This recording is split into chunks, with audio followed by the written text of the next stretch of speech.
Iran ने भी अमरीकी हमलों का फौरी जवाब दिया। उर्दन, कुवैत और बहरीन में अमरीकी फौजी अड्डों को निशाना बनाया।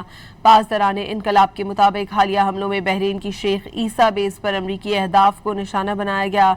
असलहे के मुतादिद ज़खायर, बहरी जहाज़ों के हिस्से और तैयारे तबाह करने का दावा किया गया है।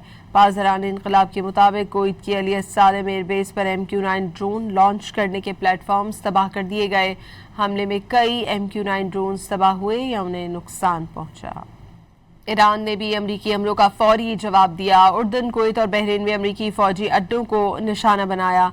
पासदारान इनकलाब के मुताबिक हालिया हमलों में बहरीन की शेख ईसा बेस पर अमरीकी अहदाफ को निशाना बनाया गया।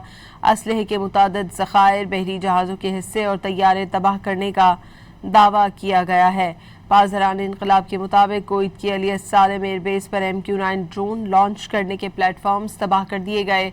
हमले में कई MQ-9 ड्रोन्स तबाह हुए या उन्हें नुकसान पहुंचा।